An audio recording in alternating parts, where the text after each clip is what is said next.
and gentlemen, today the boys from the Nap are back. It's a snowy President's Day, snowy Monday. But you know what? None of that bullshit matters because right now we have a damn good guest joining us today. His roots stem from the South Side. He attended Roncalli High School, the Rebels, well, in 2021, they're now known as the Royals now. Sometimes you may know him as Colin Cowherd. Sometimes you may know him as Nick Saban. Sometimes you may know him as Coach O. Sometimes you may know him as Mel Kiper. A whole bunch of different personalities combined into one amazing human being. Ladies and gentlemen, the one and only Joey Mulinaro. Hey, boys, what's up, homies? How are you? So, that's a legend right here. I swear. Hey, that's what makes this interview so much better too. We got somebody from actually Naptown, so absolutely, man. Smoother. Forever, yeah, love it. Yeah. So really, I wanted to ask you. So, what the hell have you been up to, man? I mean, obviously with Barstool, you've really kicked this thing off. You're really just a Southside icon to all of us. I mean, you're really the first comedic icon from Indy to really make it to that point. You see what I'm saying? Other than, Mike Epps. I mean, Mike Epps is, a legend in and of himself. We're not going to But, like, how does it feel to be the first person from Indy to really make a name for himself like this other than Mike? Well, like I said, you got David Letterman. For sure. Cannot forget about that. Cardinal sin. Yeah, it's all right. It's all right. He was a long time ago, but he kicked it off. Man, no, that's very kind. Not to those guys' level yet for sure, but I appreciate that a lot. Man, it's just been a dream. It's been everything that I've wanted to do since I was probably 17 or 18 years old, and just a lot of hard work and hours of eating shit and not literally, obviously, just doing bullshit jobs and like you guys know, another Southside great, Indianapolis native, Ben Polizzi, my guy. Man. We've been doing that the same, and so just to have it happen to where people want to follow and like our shit and laugh at it is just it's very satisfying. I don't take it for granted. I love waking up every day and being able to say, hey, how am I going to do a bit or whatever it is to try to make people laugh and bring some joy to them. So it's been awesome. Yeah. It's been great. And, I'm really, really thankful. You definitely have to, in this type of work, you got to be down in the mud. You got to work for free, expect, a lot of stuff isn't going to happen so quickly. So, people see you now, but like, they don't really know what you had been through as far as, getting to this level. They don't know about that grit. There's all that consistency, all the grind. Yeah, man. It's, like I said, since I was a senior in high school, freshman, college, all the way throughout college, when I went to UND, I was working on the radio staff at school and doing that, and then putting in extra time there. And then I was working the overnight shifts on weekends, when I'm a junior and senior in college. Out and chasing tail and getting fucked up and shit. You had to make those sacrifices. You had to make those sacrifices. And I'm telling you, definitely. I'm telling you, man. Because also, you, like I mentioned in the introduction, your roots come back to Roncalli. And you Catholics, let me tell you, y'all know how to fucking party, dude.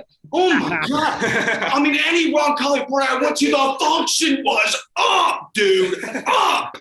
Up.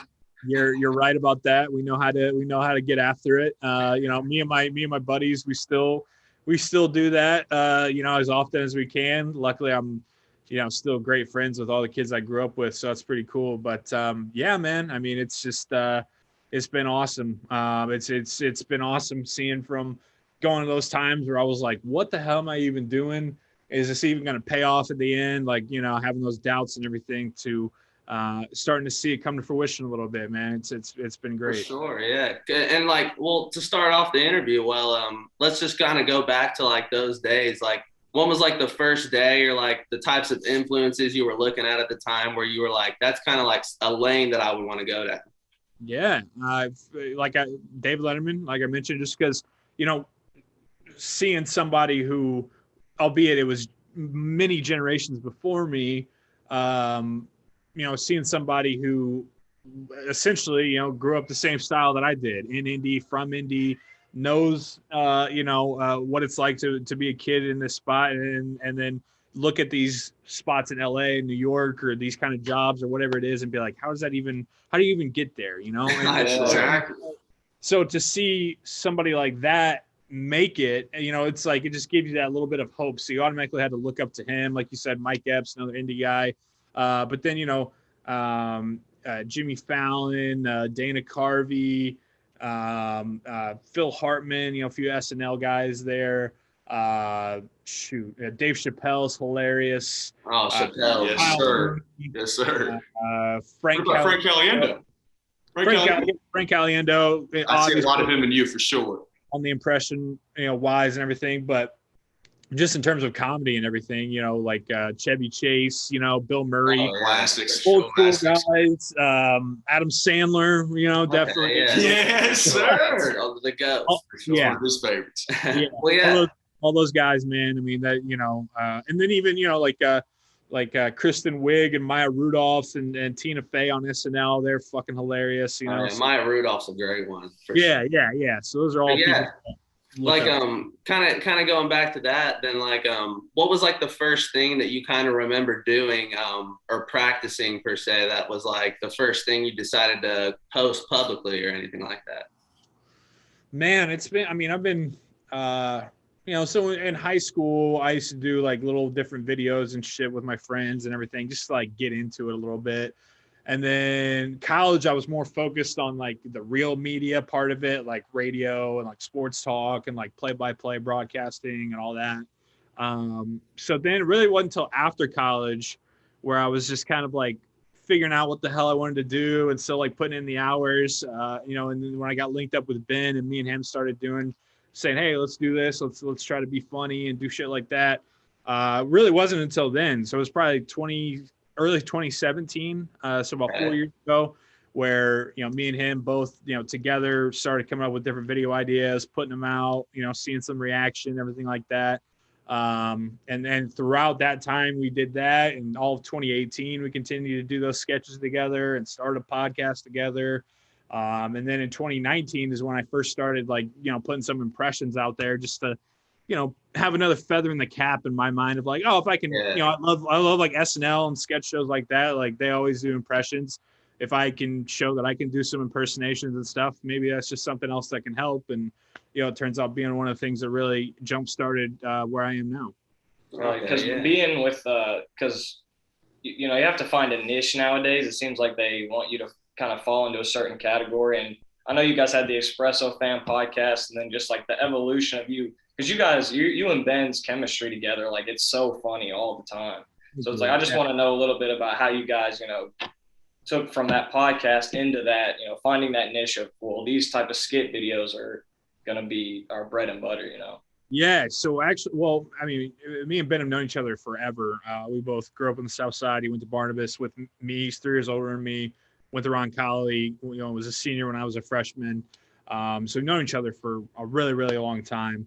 And we were both kind of in that field, but we both knew that we didn't want to we always give hard times to like local anchors and everything, and they have great jobs and they do a great job, but we knew that wasn't for us. We didn't want to do that. There's something else out there that we wanted to do. And so that's where we came to kind of the agreement. We actually flip-flopped it. Most, we said, all right, what we're going to do is we're going to start putting out funny videos or videos that we think are funny, and hopefully it works. And then that way people will start following us. And then from there, once we have people who are like, oh, I like these guys, they're funny, then we'll start a podcast because we have that following, instead of just kind of automatically being right into the pod game. We're going to give them something, hopefully, to where they're like, oh, I like these guys.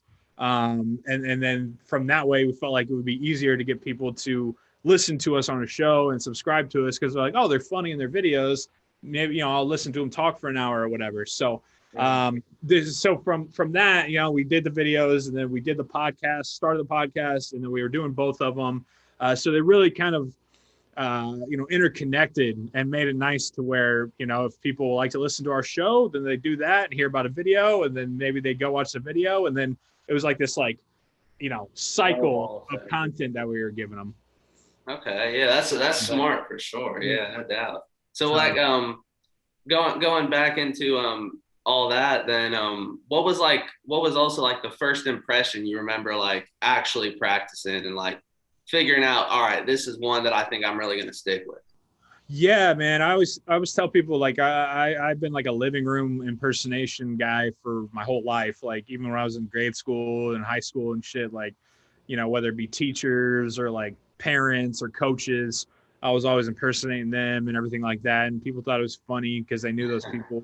And then you know, then I was kind of like, oh, maybe I should start trying people that, you know, everybody knows or a lot of people know.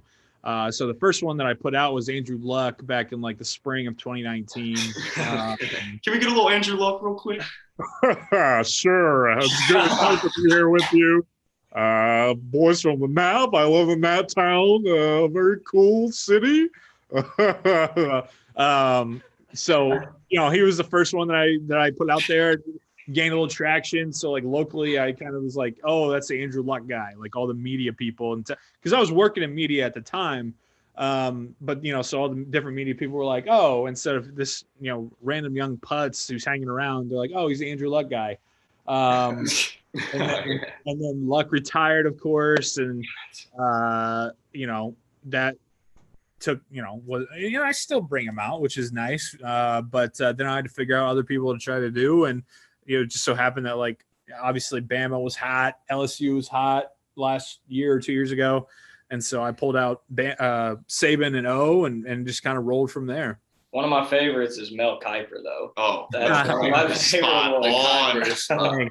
Thank yeah, Kiper's fun to do, man. He's a character. Sorry, I got hair in my mouth. Hopefully, with draft season coming up, I'll, you know, get back to it a little bit and bring him out. So I appreciate it.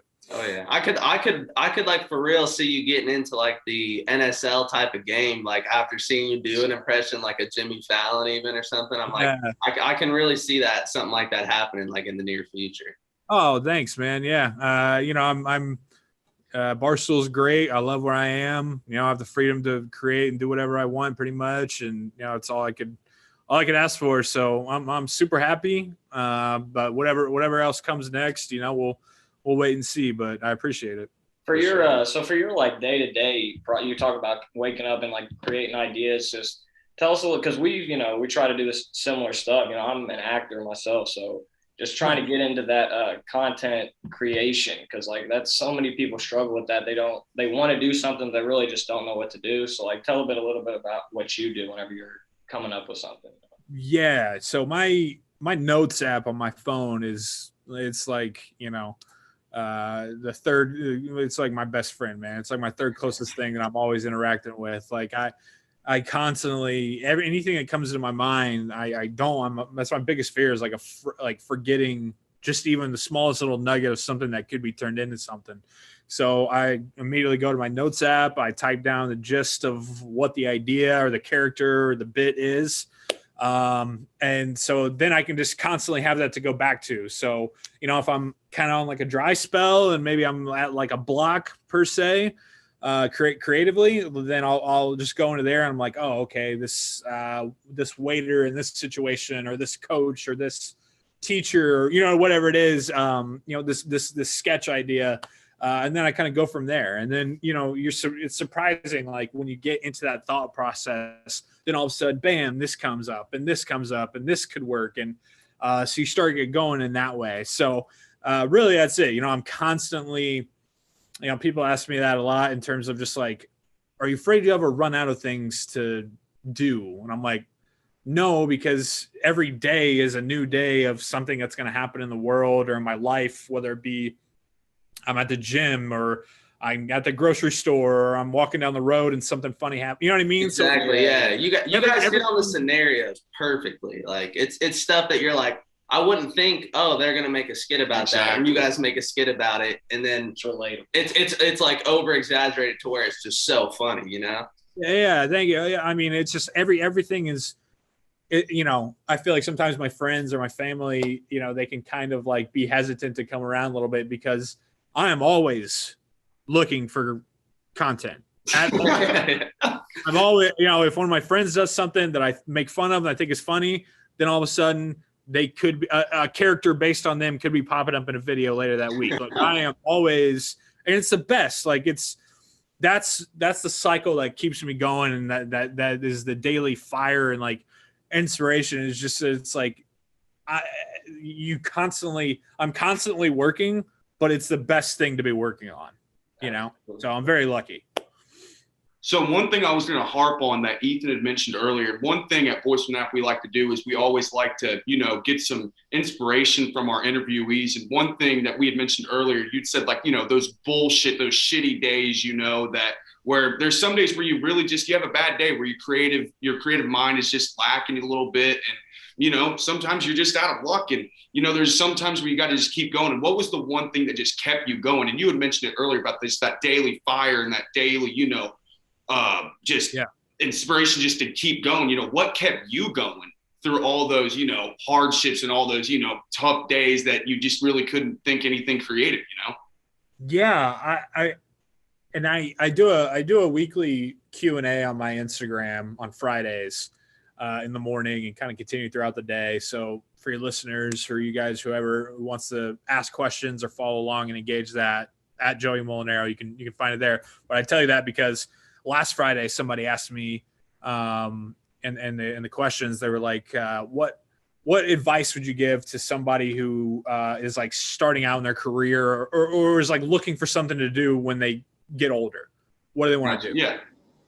And what I said, and what I'll take to my grave believing, is that you have to find something that you would do for free and keep at it until somebody pays you to do it. So I 100% agree with that. Whether it could be anything, whether you want to be a chef, whether you want to be a bartender, whether you want to be, whatever it is, you have to find that thing to where you wake up, and even if you're working a day job or a 9-to-5 job to put, bread on the table. Yeah. The only other thing that you think about and the only other thing that you want to do is that thing. So that, because that was my life forever. That was my life for 6 or 7 years, was I would do what I had to do to be able to get through. But outside of that, my family and all that shit, I was doing a pod with Ben. I was making videos. I was putting in that fucking work. Yeah, exactly. Because that's what I wanted to do. And now I've been lucky enough to where that I'm in a situation to where I am being able to do that and get paid to do it. So again, find the thing that you would do for free, except somebody pays you to do it. That's it. And that's the thing. I think Perfect way to put it. Yeah, exactly. And I think that's just a lot of smoke and mirrors. A lot of people just forget about. You can ask any celebrity, and I think one of their main messages they'll always tell you is hard work will get you places. I think people forget about that, man. If you just put in that hard work and that dedication and that, that effort into something you truly love and you would do for free without getting paid, sooner or later, like you just said, you're going to get paid off. It's going to pay off for you. And I think a lot of young people, especially young people, forget about that. And I'm so glad you just harped on that message, man, because I think a lot of people need to hear that. Yeah. And I also throw in like not being afraid to fail. Bingo. What I mean by that, and that's very cliche to say. But at the same time, it's cliche, but a lot of people that weighs on them, right? Like if I was 100%. Afraid, more than half the things that I put out there creatively, if I had this terrifying fear of failing or of being rejected, then I wouldn't put them out there, and then I wouldn't be where I am because of that fear of rejection, that fear of failure. People aren't going to like some of the stuff you do. People aren't going to agree with everything that you say or think or that you want to do with your life. But it's the fact that you have to believe in it and that you have to not be afraid to put yourself out there in order to get that return. You know what I'm saying? 100%. For sure, yeah, for sure. Yeah, I was wondering about that. If you go out nowadays and what it's like, have you been you're obviously recognized in indie, people see who you are probably and come up to you. Just try to keep a level head, because we know you're a humble guy, and that even though all these things come, they'll try to tell you it's not that simple to do stuff. It's just really as simple as just putting it out there, not being afraid like you're talking about. Yeah, man. I mean, it's definitely different. It's cool to have.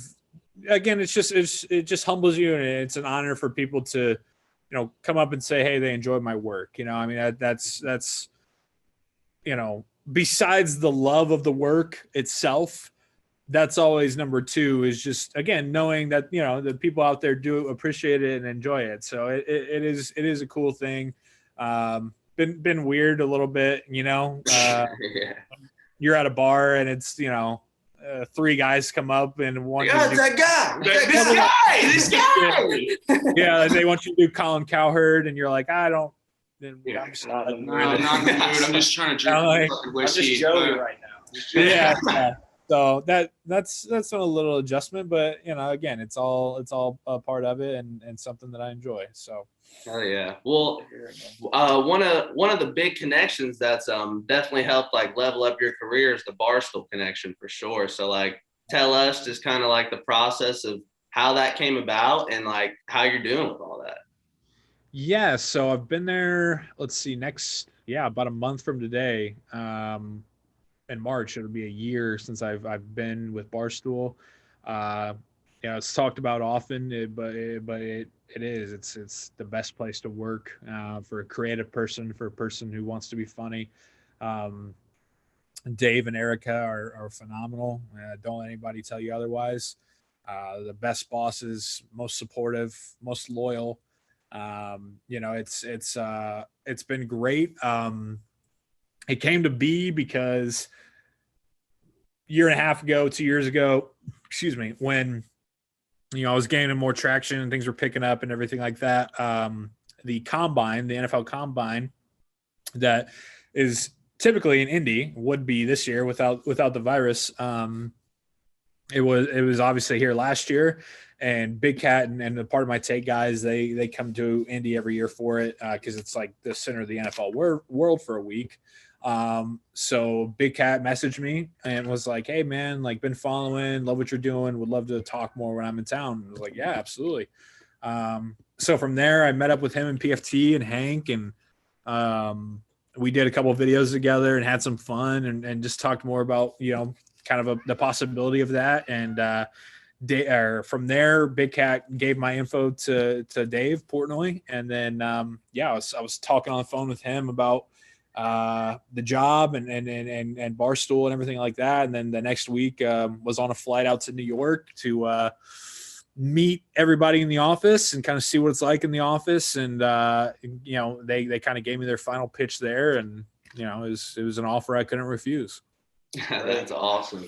And sorry if you were hearing, sorry for everyone listening too. There is a stray cat outside of our window that has literally been just, ever since Thanksgiving, this stray cat's been just Are you chilling. sure? Because I told you I have a cat and he won't shut the fuck up. This one won't shut the fuck up. It's happening on about that. Go hit the window. Get him the fuck. What the hell? But anyway, getting back to what we were just talking about, the one thing you failed to mention was on that same day, he canceled on us. Yeah, well, not only those two things, but also like the first day that I announced that I was joining Barstool was pretty much the first day, like nation and worldwide, that everything was shutting down. Yeah. So all of it happening at the same time. It was kind of like a field of emotions, like you don't know whether, you're obviously ecstatic you just got hired by Barstool, but at the same time it's like, shit, the world's imploding. Yeah. A very odd feeling and day to like be celebratory, but I tried to, it was a good thing in my life. So I was excited about that. And then we've been dealing with the virus ever since. So yeah, for sure. Yeah, Has it been challenging with, dealing with, the stuff like with the pandemic going on and having to make content and get with everybody you'd like to get with? I know that can kind of pose problems, but. Yeah, it's been a bummer just because I haven't been able to, fully be out there in New York like I wanted to be and everything. So that's been tough, but at the same time, like they know that I'm still, pushing out as much stuff as I can and creating content, and that's all I can do. So that's all I'll keep doing, those office introductions, that was good. Yeah, that was fun. A1, dude. A1. Thanks, man. Thank you. I appreciate that. I'm trying to be in one too. So Yeah, if we can make that happen. All right. I can send you over my audition tape. I got some on the Boys from the Nap Instagram page. I'll send them to you after you send them. We could do a little starting 5. You know, we can. Exactly. Gotta make that happen. Well, yeah, like through Barstool too. Like, what has it been being able to, like, we know about your Cup for Joey channel. For those of the viewers who don't know about that too, that's Joey's YouTube channel where he gets to talk to just NFL players. You talked to Mel Kiper himself on there. Christian McCaffrey, right? Yep, C-Mac, Chris Collinsworth, Kirk Herbstreit. Chris, I know you love Chris, and I know you also got into there was like a live stream you were in with Frank Caliendo. Like, what's it just been like being able to like be a voice and be able to talk to guys like that? Yeah, that's surreal. I mean, just when I've looked up to a guy like Frank Caliendo for a while, and then not a while, like my whole life, and then I can all of a sudden I'm just like texting him casually, or like Chris Collinsworth, like I'm just chatting with him. I've watched him my whole life on broadcast, and College Game Day has been my favorite show. I mean, it's all just surreal, man. Like I'm incredibly lucky and thankful, and like it's just it's the best. And so because of how lucky I am and blessed I am with all this, that's where I feel like it's a duty upon myself that I got to keep going and keep bringing joy to people, hopefully, and making people laugh. And, just because I feel so grateful that there's people out there who have given me this career because they want to follow me and they want to be along for the ride. So, it's surreal. That's the best way I can say it. I got one final question. Have you met Coach O? Have you shown him the impression yet? Man, I have not gotten to meet Coach O. I am in contact with his assistant. Coach O knows of me. He enjoys my work, I've been told. I was lucky enough. He sent me his book, and he signed it on the inside and said, to Joey, I say it better than you. Go Tigers. Surprised you didn't send it with some crawfish. Yeah, I know. So gumbo. Yeah, so for real, man. I mean, I have it up on my desk. Just he's the best. I'll always love him. I'm a LSU fan for life now because of him and how they've been to me. So, I haven't got to meet it. It will happen. It will happen one day. Yes, we got to make it happen. I think everybody's ready for that. Yeah. Well, hasn't happened yet, but it will. It will. I mean, how was it doing the impression with Drew at the national championship? How much better can that get? Yeah, so that was funny because I'm in this suite, right? And there's these kind of like rumblings and I'm like, what's going on? They're like, oh, Drew Brees is coming into here. And I'm like, oh, okay. And I'm like, this is great. And so then all of a sudden I turn to my right and literally walking through the door is Drew Brees. I'm the first person that he sees. So like, of course I'm going to be like, I was just like, shit, Drew Brees, what's up, man? Like shook him up pre-COVID. And I was like, yeah, this is great. Like huge fan. He was just like, hey, right on, buddy. Like, just walk past. Totally fine. Like he gets that all the time. And he was in there to talk to Dude Perfect because they were in the same suite as me. And he was, his kids were big fans of them or whatever. So while he's talking to them, the director of social media for the Saints was also in that suite.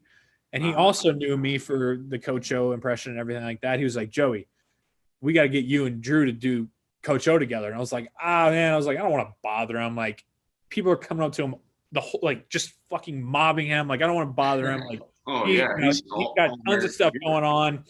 And he's like, no, dude, like I work with him every day. He'll be great. Like, trust me. I'm like, all right, as long like if you approach him, then I will. So Drew gets done talking with Dude Perfect, and then he walks away. And the director for the Saints, his name's Alex. He's like, Drew, hey, he's like, this is Joey Mulinaro, and Drew he's like, yeah, I just met this fucking guy. Like, okay. and I was like, hey, Drew. And he was like, yeah, he does a Coach O impression. Like he does all that. And Drew was like, oh, really? And I was like, yeah. And he was like, you guys should do one together. And I was like, you down? And Drew was just like, yeah, buddy, let's do it. And I was like, sick. So then like 3, 2, 1, and we're right there, fucking rip and go Tigers. And then after that, he came around, like he was like, okay, I get it now. Like, I know who this guy is. Yeah, he like shook up with me and like gave me a bro hug and everything. So that was sick, dude. Yeah, he's a great guy. A lot bigger than you think. He looks so small in the field, but he's a lot bigger than. What, 6'1"? 6'2"? That's surreal. Yeah. About I would say I'm about 6 foot even, and he was about the same height as me, maybe a little bit taller, but like he's just big, like his shoulders, and like he's like okay. a Honestly, I thought he was a little scrawny fucker out there. No. He was like that. Okay. Yeah, you're like, Drew? oh, this is Drew Brees. Like, he's a professional quarterback. Like, okay. Oh, okay. I know what this guy's rocking with now. All Well, right. But he gave me a heads up. Is Andrew Luck coming out of retirement? Man, I wish, but I don't think so. Yeah. Speaking of the offseason, I'm going to tell you right now, but this is going to be the most important offseason for the Steelers. The steel curtain may be coming down from Pittsburgh. Yeah, big season. I don't know, man. I don't know what's going to happen. I'll ride with the boys. JJ coming to town? What's that? JJ coming to town? I hope they don't. We're pretty strapped for cash. We don't have a lot of money to operate with this offseason, so we're definitely not going to be able to offer him the most money. And honestly, probably right now, probably not his best shot at Lombardi. Thinking if he could go to Green Bay or somewhere like that. But I hope. I mean, like you have to think both his brothers there. It counts for something. So family connections there automatically. The Watts are very close. I've been lucky enough. I've been lucky enough to talk with both him and TJ. So we've gotten to know each other, and they're very close. And hey, I'll do whatever I can to get him on the D line there. So hey, you like Juju dancing on logos? I'm a Juju fan. Don't get me wrong. I got a signed Juju jersey in my room, but that's sick. Also big Juju guy. We were supposed to collab on a video, but he got busy in the season, and so it hasn't happened yet. But I will go to war for Juju. I'm a big fan of his. Sure. I always said, I was like, look, like I don't care that he does it. I just think that like when it becomes such a distraction and such a thing that like affects the team, whether you like it or not, whether you say that it does or not, it does because it gets talked about so much. So I was like, just stop doing it. Like it's easy to stop doing it.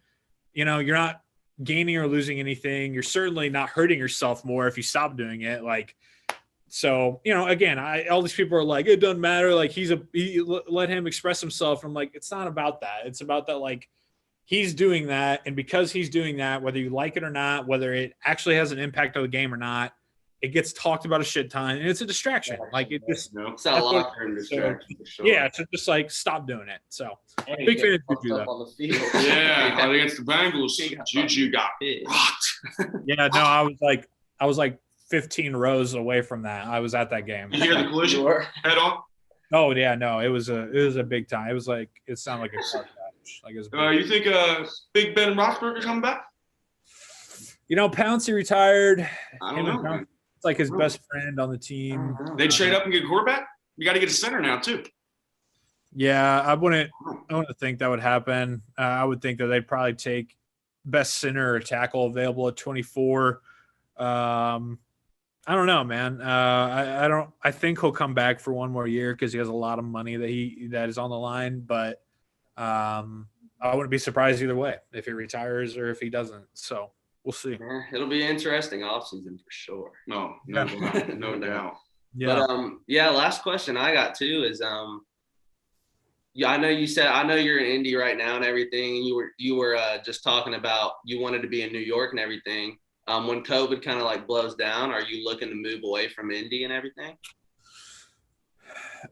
Yeah, I mean that's the thing. Is just that who knows when COVID's gonna. Exactly. Yeah. Never-ending process. You know what I mean? Like it that could be 5 years from now.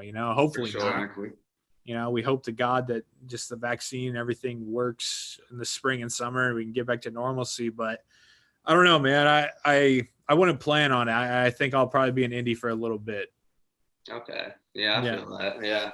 Nothing much you can really do at this point. Yeah, and it's not because I don't want to be out there in the office or whatever. It's just like the timing hasn't worked out, you know. So we still definitely wish nothing but the best for you, man. It's great what you're doing for Nap Town. 100%, brother. Making it exciting for sure. Thanks, man. Yeah, I appreciate it. I appreciate you guys having me. Glad we could get back on. Are you guys all of age to drink? I was gonna say. Oh yeah, we are. Yeah. We all got to a bar here soon. I gotta wait till June, but after June, I'm all about it. Me and this guy. Well, let me check, brothers. So, no, I was gonna say Rathskeller. Summertime, we'll hit Rathskeller. We'll have a beer and have a good time. All right. And I'm trying to get in a skit too. I'm serious. Right. I'll send the audition. Send audition. Send any ideas you have. We'll make something happen. For sure. Well, hey, if you guys don't know yet, go follow Joey on Instagram, Twitter, all that. It's gonna be a treat every time you post, and also be sure to go subscribe to Cup of Joey on YouTube because he's got that popping off. I said season 2 of interviews coming. Yeah, I got about 6 in the tank, or six ready to go right now. Hoping to get to like 10 or 12 or so. So still working on them. All right. Well, thanks for coming on. Hey, thanks for coming on, man. Thanks, boys. Have a good one. Hey, you too, man. Peace out. Peace.